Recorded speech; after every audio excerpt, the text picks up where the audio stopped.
Hello and welcome to another episode of the Business of Business podcast. I'm your host, Roy. Of course, we are the podcast that brings you a wide variety of guests that speak to a diverse set of topics. Hopefully we can shine a light on something that maybe you haven't thought about to help you be successful, or if there's something keeping you up at night, definitely we can provide you some information and guest professionals that can help you with that. We just want to see everybody be successful in their endeavors. Today is no different. We are lucky enough to have Marcel Petitpas. I hope I got that right. He is the CEO and founder of Parakeeto software company that helps agencies increase profitability by generating accurate data-driven estimates in seconds using their existing time tracking data. He is also the fractional COO of Goldfront, an award-winning creative agency in San Francisco, working with brands like Uber, Slack, Keap, and more, as well as head of strategic coach at SaaS Academy by Dan Martell, the #1 coaching program for B2B SaaS businesses in the world. In his work as a speaker, podcast host, and consultant specializing in agency profitability optimization, he has helped hundreds of agencies around the world improve profitability and cash flow in their businesses. Marcel, welcome to the show. Thanks for taking time out of your day to visit with us. Thank you, Roy, for having me and for taking the time out of your day for that very elaborate intro. I think I missed it's a Uber, Slack, and it's Keap. I'm not sure if that's Keap or Keap. Yeah, so it used to be Infusionsoft. They rebranded to Keap, and we helped them with some of the creative in that rebrand, that launch video. Okay. So well, yeah, some pretty cool companies we get to work with there. I'm about 97% right on pronunciations this morning, so we're going to go with that and say it's a success. Well, before we jump off into this agency profitability and some things that you could do to help, tell us a little bit about your past. Have you always been in marketing? Has that been? It sounds like you may have kind of some marketing skills and the analytical skills as well. So, how do you mesh those up, and how did you get here? Yeah. So, I mean, my career at the earliest started in sales, retail sales, and that led to me becoming an account manager with Apple, where I worked with primarily Future Shop and then Best Buy here in Canada as a manager, helping them sell more Apple products. So that was a combination of marketing, sales skills, training, all that kind of good stuff. And then left Apple to start my own agency. When I was very young, that agency was called Real Tours Media, and we were doing real estate services, primarily in virtual reality. So we, create those 3D models of a house that people could kind of tour through from their home or with a VR headset. We were kind of early days in that. And that was when I first started really running into these problems of, hey, like when we sell a project to a client, it can actually cost us more money to do that work than the client paid us. Yes. And started getting really in touch with some of the challenges of trying to figure that stuff out as a small agency. The tools that are available out there, your accounting data is in one place, your time tracking data is in another, your estimates about the project are probably in a spreadsheet somewhere, and bringing all that together to get a pulse on, are we actually going to make money on this thing, is actually not as straightforward as I thought it was going to be. And that's where I kind of discovered this problem space. From there, that agency didn't work out for those reasons, the cash flow, the pricing, it all just kind of didn't work. And candidly, I didn't like doing the work. And I realized very early on that I didn't have enough margin in that service to hire somebody to scale it. So I left that business and got really interested in software as a service, or SaaS. And from there, failed at several different ideas and eventually landed on Parakeeto when a friend of mine called me up and said, hey, I'm sick and tired of building spreadsheets to answer these questions in my agency about, are we making money? Can we bring on, new work? Do we need to hire people? And, there isn't a solution out there that's solving this for me. And I want to figure out how to make this easier for agency owners. And I immediately resonated and said, yeah, I totally know what you're talking about. We put our heads together, and that was the birth of Parakeeto. Oh, nice. Yeah. It's a definite issue, I'm sure not only for marketing agencies, but for consultants, or, and a lot of times people that sell products is, I've worked with people to say, what's your, they charge X number. It's like, well, what's all included in that? How did you come up with that price? And when you sit down and really work it out, it's like, they were priced at $49.99 and it cost them about $79.99 to do that. Not a bad thing. I mean, you can't keep that up, but we always talk about price and value and not want to, necessarily be the price leader. And then in the consultant world, it's like, we call it scope creep or work creep or cost creep, that, you just do one little thing more, you put a little extra time into this, and then the next thing you know, like you said, at the end of the job, you're writing a check to your customer, which is never the position you really want to be in. Yeah, it's a funny thing, right? I think as service business owners, we tend to make the mistake of thinking of revenue as being revenue, or revenue as being the same as profit. And I think that often comes from this starting point. I think a lot of us start into building an agency or building a consultancy, doing the work ourselves, and we don't value our time the same way that we inherently understand the cost of having somebody else do the work. So Right. a lot of times we're setting these baseline expectations that, when I sell something to a client, that money belongs to me. And of course, at scale, that money doesn't belong to you. First, you have to pay all the people that get the work done. And then what's left over belongs to you. And then you got to pay your rent. And then you got to pay for all your software. And then you got to pay your lawyer and your accountant. And then you get to keep some of that money. So Right. often there is an inflection point where the design of our products and services needs to change dramatically to make sure that there's enough margin in that service to actually have a healthy and scalable business. And that's what we help agencies do. Of course, we have software, but we also do a lot of consulting around this as well. And I think this is an awesome time to be having this discussion, because we've talked about this over the last 6 or 8 months. Is that some people may have gotten into doing some consulting or some marketing because of COVID, and so now it's like time to make a decision. Do we go back to work for somebody else? Do we stay in this business? And that's an important part of it, is being able to make a living and not just whiling away your time and, at the end of the day, not having anything. Yeah. Yeah. So I think one of the things that needs to be true in order to make that assessment is you need to understand what the profitability of your service offering is, and then be able to figure out if you can truly scale it.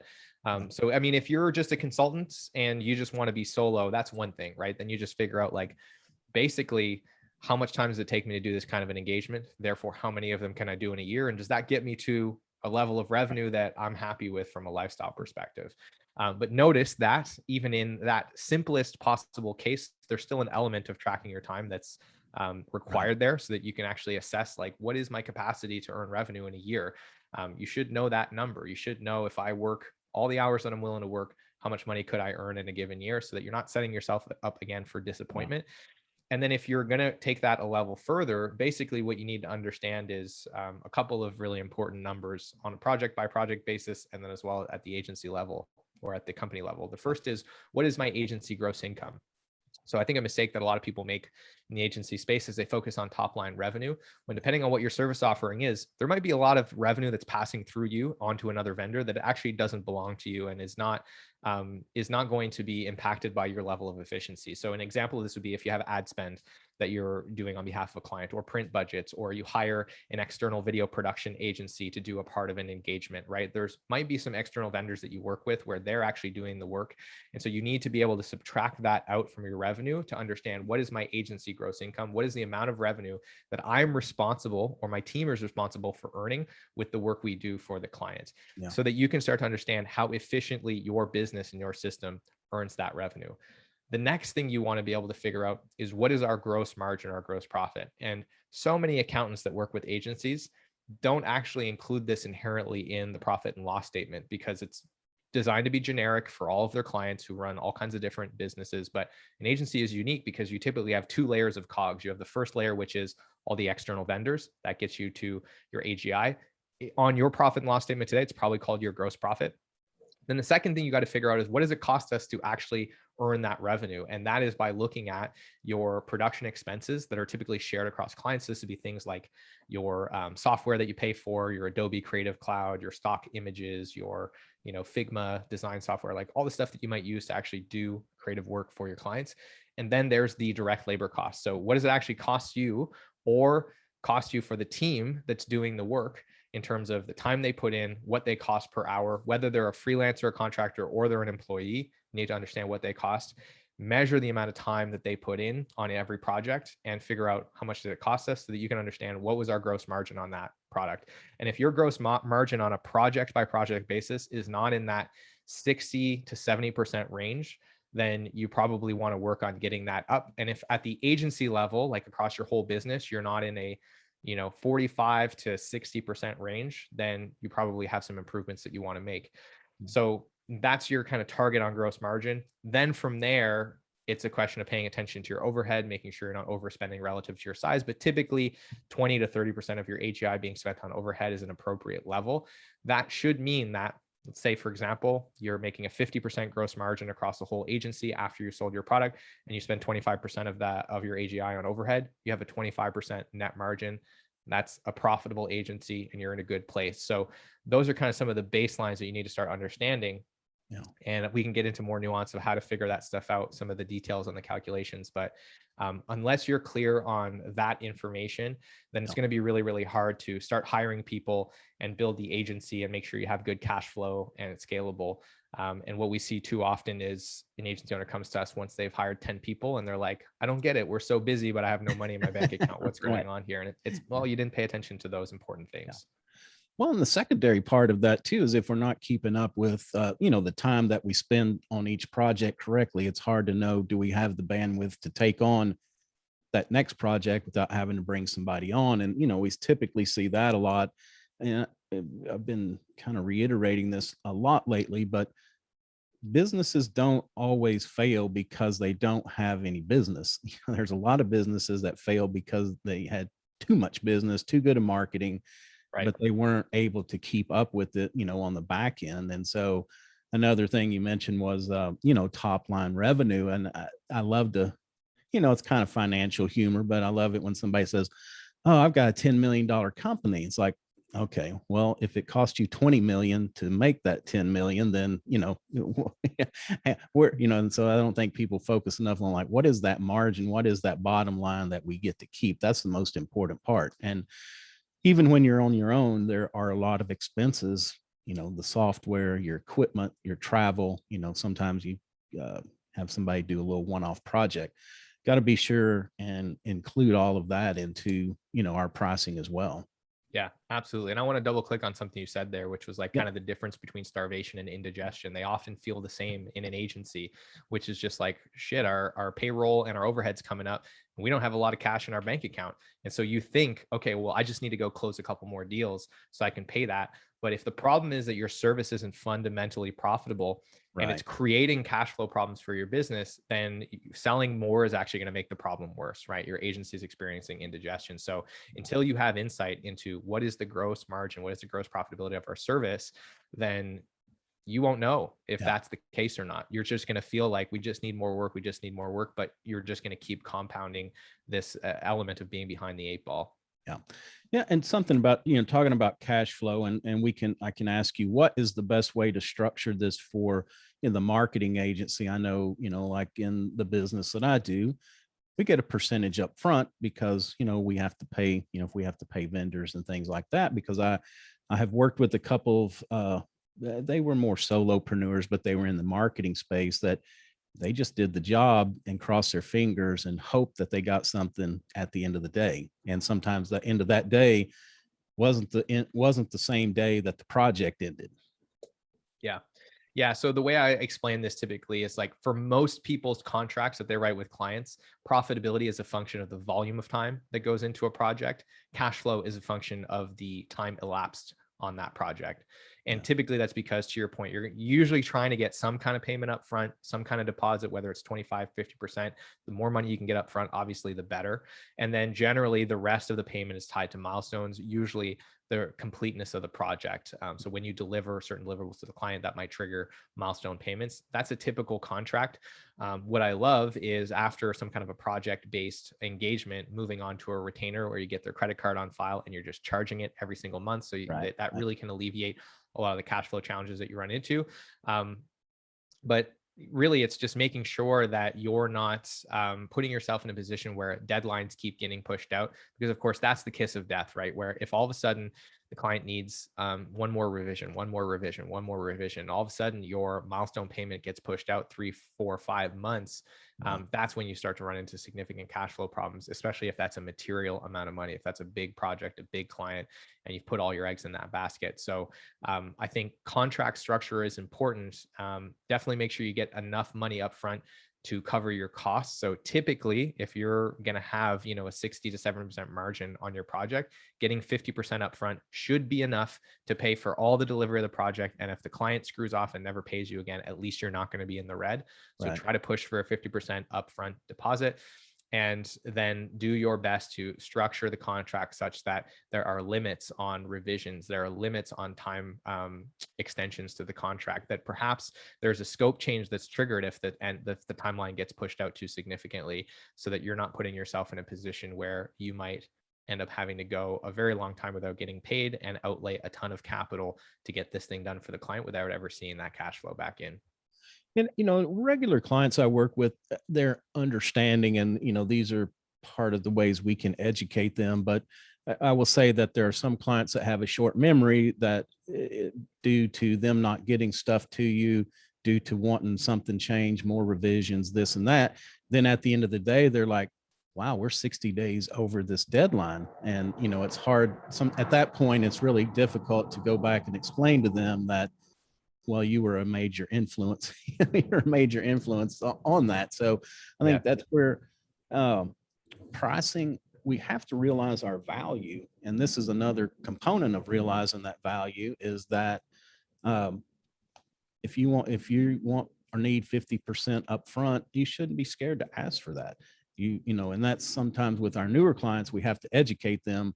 Look, here's the way this goes. If we can't get our information in a timely manner, or we don't get responses in a timely manner, then we push out these deadlines, and then that's not good for either one of us. Yeah, because imagine that case where the deadline is pushed out 60 days, and then you've got 90-day payment terms on your invoice. Right. You're 5 months late on getting paid, but your whole team still need to get paid in that time. So yeah, definitely an important thing to pay attention to on the cash flow side. And then when you start looking at scheduling work, it compounds, because, I thought this job was going to be over August 30th. And now, we're into October and we're still working on it. But we had 3 other jobs that we started because we thought we were going to be free on our time. So it can kind of has a ripple effect through every part of the business. 100%. And this is where, this is why our thesis is solving this broader problem of profitability for agencies. So we started with estimation. And the reason for that is estimation, we really see it as being the foundation of agency operations. If you think about it, all the systems that you want to build in your agency that look forward at anything, resource planning, capacity management, hiring, profitability, cash flow, all of those rely on the assumptions you make about your client work when you are designing that and selling it to the client, right? How much time is it going to take? What time horizon? What volume of time in these different skill sets?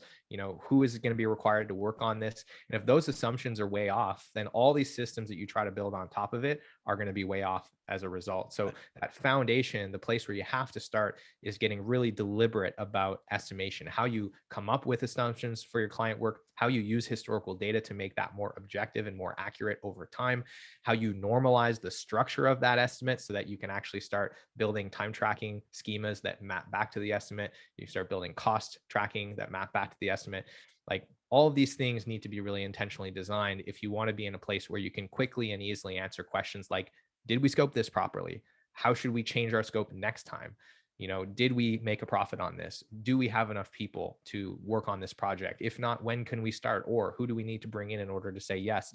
These questions you're asking yourself every day, but they're hard to answer, probably because you haven't put enough thought into how that data is structured so that you can quickly ask those questions of it and get the answers.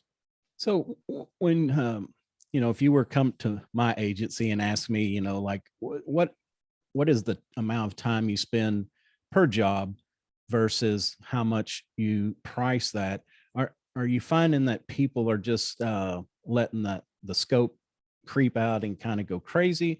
Or do you find that they're not charging enough, per hour, or I'm sure it's some combination, but which do you find the most, that they're not charging enough, or that they're just letting their hours get out of control?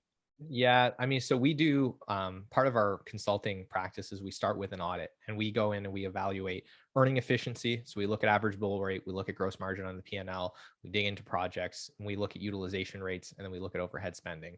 The 2 major culprits are almost always utilization and or average billable rate. So the 2 things that we see is you're not earning revenue efficiently. That's typically a question of pricing. And there's one of two reasons that the price is too low. Either they just didn't set the price high enough to begin with, and so they're being too optimistic in their estimation, or they are not actually targeting a high enough gross profit, or they're trying to do all kinds of stuff like, bake time off and holidays and overhead into their hour, like cost per hour for employees, which just makes things way more complicated. And they're targeting like a net profit on a project, which to me doesn't make any sense at all. Like it just really doesn't make sense. Like your overhead is not tied to a single project. You're not going to hire or fire your accounting firm or downsize your office space because of a single project. So why not focus on gross margin and simplify that calculation? The second reason is because, they just estimated the project poorly and it ended up taking twice as many hours as they thought. So it's a scope creep thing. And I don't know if that's so much, it varies if that's more their client management isn't good, or if it's more so they just did a poor job of scoping the project. And it wasn't that the client changed what they wanted. They just didn't quite do a good enough job of understanding that. And then the second piece is utilization. We see a lot of utilization gaps, and those are typically caused by one of three things. Number one, they are not consistent enough about new business. So we see what I like to call the feast or famine roller coaster a lot, which is where if the founder is still involved in sales and delivery, they sell when there's no work. They get a bunch of work. Then they get slammed with the work and they stop selling. And then they lift their head up after 6 months and they're like, oh shit, we have no work to do. Then they sell. And those 3, 4, 5, 6, 7, 8 week periods where there's almost no work to do, that just drags your utilization rate down. And so typically those companies, when we benchmark their utilization, we create a graph, and the graph goes from 150% where the team is completely slammed, nobody's sleeping, they're, living off of coffee, to they have nothing to do, they're sitting on their hands, they're looking for internal projects to work on, back up to 150%. And it's just totally unsustainable. The second reason is they just don't have great project management practices. So they're not doing a great job of capacity management, resource planning, task assignments.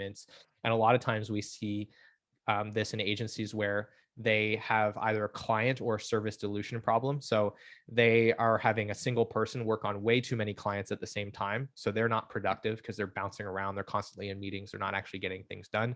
Or number two, they're creating skill set silos where they might have a lot of services that they offer, but their team is relatively small. And so they might have this thing where they've got 3 designers, but only one of them knows how to do this particular thing. So they might have enough hours to keep the whole team utilized, but they can't effectively collaborate because they're creating skill set silos within the organization. So those are a couple other culprits.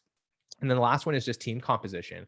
They, typically we see this when you have a wide and shallow delivery team that's trying to do a bunch of different services, as opposed to creating deep competency in a couple of specific areas, which again, allow you to have more billable employees relative to administrative employees, because you're decreasing all the complexity that happens on admin, finance, accounting, project management, account management, sales. So you can make that process more efficient, reduce that overhead, and focus more of your budget on producers. And if you can balance the team and then utilize them, that typically makes a massive difference. So those are kind of the 2 big issues that we see, and some of the reasons behind why those numbers typically are below what they should be for these agencies that we work with. Okay. Yeah, something you said earlier about, it's a definite cycle for, most solopreneurs, entrepreneurs, smaller businesses is market. Yahoo, we got all this business, so we quit that. And then, 6 months out, it's like, wow, this dried up in a hurry. So it's back to market. And, that puts a stress on your employees. If you are a smaller company or even a midsize where, like you said, we're about 125% of capacity. So everybody's working from can to can't, and you wear them out, we get a little burnout. And then we have this period where we've got nothing. So now they're sitting around worrying about, is this job going to be here tomorrow? So I think just another good point in why it would be so nice to at least smooth this out as much as totally possible. Yeah. And these things are all related, right? So the way that we get there is by making sure that our delivery process is well defined enough that we can hire people to do that work. And as a founder, we don't have to be involved anymore necessarily, or we can make deliberate decisions about whether we choose to be involved in work or not that we have to be involved, right? So we want to, as quickly as possible in the agency, separate ourselves from delivery, because that is a natural handbrake. right? If you are still going to sell yourself into pain as a founder when you're selling, then there is a natural handbrake just built into that relationship. So Right. very quickly start to better define your delivery processes. In doing that, your delivery processes should get more efficient, which means it costs you less to earn your revenue. So your profitability goes up. That's good. And as your processes get more defined, they're easier to actually estimate, right? Because if you know, here's the 5 steps that we do to build a great website for a client, then it's much easier to predict what those 5 steps are going to take in terms of time, who they're going to require time for, how much of that's design, how much of it's development, how much of it is strategy. Whereas if our processes are not very well defined, then maybe it's not the fact that we're just bad at estimating, it's that the thing we're trying to estimate is just hard to estimate. Yeah. So we want to close that gap by defining our processes. And as processes get designed, another great benefit is it typically reduces the amount of skill or experience required to do the work, because the more open-ended a process is, the more judgment is required from the person doing the work in order to do that thing. And typically employees with good judgment are expensive because they have more experience. They've seen more things. They're able to be more self-sufficient, and that's not good for margin either. So it is to your benefit as an agency owner, especially in the early days, if you're still doing a lot of work, to document your processes such that you can get somebody to do every single part of delivering the result to the client as early as possible.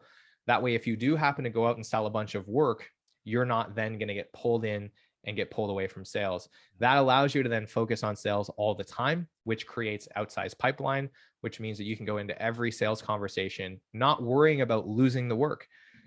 That way you can ask for that 50% deposit up front. That way you can ask for the price that you actually need to do this work well. That way you can start to define the process for the client as opposed to taking orders from the client, therefore protecting scope creep. You can start doing all of the things that allow you to actually control an engagement from end to end, which usually ends up meaning better work for your client because you got to do your process the way that you're supposed to do it, and better margins for you because you got to actually keep things running the way that you estimated they would when you get the price to the client in the first place.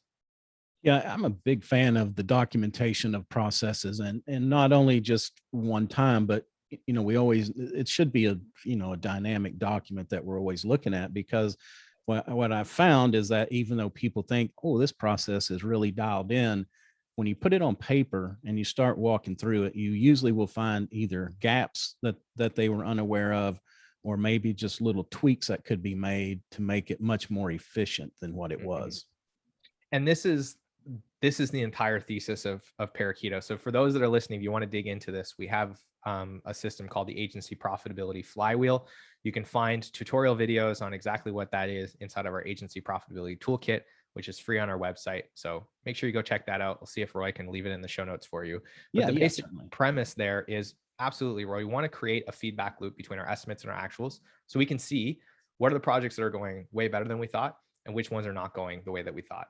And then within that, we could even get some additional level of insight, like where are we going over? Is it dev? Is it project management? Is it design? Right? What are the problem areas? Right. And then we can start facilitating a regular meeting cadence. For most people, this is project retroactives. They do it at the end of every project. They sit down, they have a conversation about how did this go? What can we learn from it? I prefer to do actually what I call project performance meetings, which happen every 2 weeks. And we just look at the projects that have finished or that are close to finishing in that 2-week period. But that depends on the rate of change in your agency. And you get the team involved in that conversation. So it's not a conversation about, hey, here's what we're seeing. I think we should change this. We're talking to the team. We're saying, hey, looks like we absolutely crushed this project. We were way more efficient than we thought. It took us half the amount of time that we planned. What did we do differently here? What can we learn from this we can apply to other projects? And they go, oh, well, the way we handed off from design to dev was super efficient. We did this new thing that I thought was really smart. We reused templates from the last project that we did, and it really saved us a lot of time. It's like, amazing. That's a great idea. We should document that process. Do you want to be accountable for installing that process? When we get the team involved in this conversation, it creates buy-in, and they're actually more incentivized to install, follow, and maintain these processes. And then as an owner, that scales because we're no longer the bottleneck in defining how things should work. We're just facilitators, and we let the team actually do the work of making the way that things happen in the agency more efficient over time. And eventually we can be completely removed from this process of estimating, tracking, reporting, and reviewing this, and then facilitating process improvements with the team. We could have our whole project management organization running that whole process, but that is the profitability flywheel, which should make our estimates more accurate, make our processes more efficient, and build profitability and scalability into the agency. just naturally with the data and the processes that are happening every single day. So if you want to dig deeper on that, definitely go check that out. But Roy, I absolutely agree that we want to make sure that this is a living document and that process is a process, not an event. Right, right. Yeah, and it's funny because I had just written down a couple things when you started that about we really need to involve the team and we need to listen, not just lip service, and also our customers, because I think there can it's easily to have a disconnect between I think, wow, this went super smooth, life is really good, and the customer's like, good gravy. I mean, what's going on over at that place? And so I think it's eye opening. And a lot of people don't ask it because they're scared of the answer. But I think you have to turn that around and say, if we want to do this better, we've got to, number one, get the people that are doing it involved and really listen to them. But then we've also got to hear what our customer has to say about that. Absolutely. And on that note, I think one of the places that I see agencies drop the ball all the time is client communication. You know, you go a week, 2 weeks, 3 weeks without letting the client know what's going on. And in those moments, you let the client create their own narrative about what's happening. And that's when I see scope creep happen, because the client is used to having to micromanage their agency. And when you're not creating clarity for them on what's going on, then they feel like they have to step in and tell you what to do, because in their mind, you're not doing anything.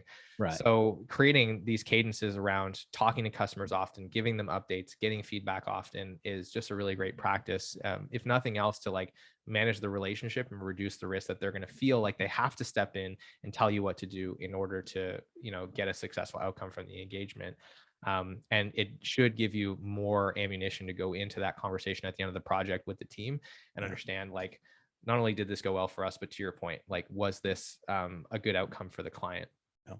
Yeah, because those periods of silence, you know, it's like as a customer, you think, how long do I let this go? I don't want to be, you know, too in their business. I want to give them time, but then I don't want to let so much time go by that nothing's been done or we're off track or we have issues. And so that's why I think, just even if it's just an email, like, hey, you know, we told you we were working on this. This is what we're doing. We're about 50% there. We should have, you know, something to show you next week, or anything, you know, anything is better than nothing, because, you know, when you don't hear anything, your mind, as a consumer, your mind starts kind of wandering. And if you've had a bad experience before, that just amplifies those feelings that you start having.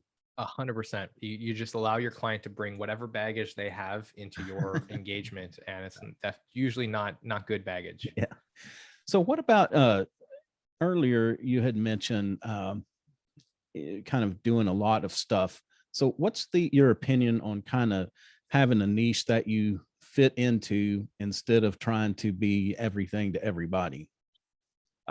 Yeah, I think probably you can probably predict the answer to this question. So obviously I like systems, and I like to have a system for estimating, and I like to have a system for tracking time and doing the work and all of these things. And systems require some level of regularity, right? If there's a ton of variety in the type of work that we do, then it's very, very hard to create systems that are predictable and repeatable around that. So I definitely like the idea of finding a way to reduce the complexity of the work that you offer, and reduce how much that changes. And I think there's a couple of different ways to look at doing this. Ultimately, it comes down to solving a specific problem for a specific person. So I think a lot of people get too caught up in this idea of, oh, we've got to pick just one service that we offer. Like, we need to just do Facebook ads or just do website design development. And we also need to just serve one industry or just serve one type of client. And I think those are useful lenses to apply to niching, but fundamentally, at the end of the day, if you can understand who has a specific problem, understand that problem better than anyone else, and design a great way to solve that problem, even if, right? So like, this is the one case for full service agencies. I think that's become a bad word. I think there still is room for full service agencies, but I think full service agencies need to pick one problem that they apply a full service lens to, right? So, you know, it's not inherently bad to say, we will build your website and build your funnel and run your ads and do your email campaigns. But if you're doing that for 100 different industries or 100 different types of businesses, that's where there's too much complexity. But if you can say, we can build the entire marketing engine for a legal firm, then you can start to actually create a process for that that's repeatable. You can start to create scopes of work for that that are relatively compatible with one another. You can start to create horizontally consistent data schemas. Like, you can still do a lot of things and create some level of consistency, but until you create that level of consistency, Roy, all this stuff that I've talked about is a lot harder to do. And so I definitely think it behooves agency owners that might be feeling like they're doing a lot of different things to start thinking about how to focus in. And there's a lot of advantages to that. We could do a whole episode on that. And I'm sure you've done several others on that topic. So, and so have I. Yeah, it's that it's strategic, I think, is the best way to put it, is that, because when you're starting out, or when you get that low spot, if somebody walked in and said, I'd like for you to change the alternator on that 62 Chevy out front, we're like, okay, we'll jump right on that. But it's, if we set our, get our processes down for whatever we do, then when we see upsell opportunities or ways to expand, if we do it in a manageable and strategic way, where we, actually develop the processes before we get involved in it. Because that's what I see a lot too, is that, well, we get into this this area where not that we don't do a lot, and then we're trying to figure out processes and procedures, in the midst of trying to do the job and do it right. Whereas if we'd have thought about, how do we do this? How do we add this extra service? It's much more manageable. And so it just has to be, in my opinion, it just has to be very thought out. And there's a psychological aspect to this I think is fascinating. If you haven't tried saying no to a client during a sales call, try it. And more often than not, I mean, this literally happened to me yesterday, where I told a client, like, these are the things I think you need help with. And that's not what I do. I'm not an expert in these things. I think there's other people out there that are much better suited to serve you. And that flipped the sale. I spent the next 10 minutes hearing from the client all the reasons that I should work with them. Right? They were now trying to sell me on why I should still work with them. And they started adjusting their needs to fit into the box of, like, what I said, like, this is my lane. This is where I like to live. This is where I bring the most value. It's a fascinating thing to try. So I'd encourage you to try it on a call. When you get somebody that you're like, clearly this is just not a good fit, or we've never done this before, I'm not really excited about this, push back and just see how it changes the dynamic of the conversation. More often than not, you'll find yourself basically flipping the sale.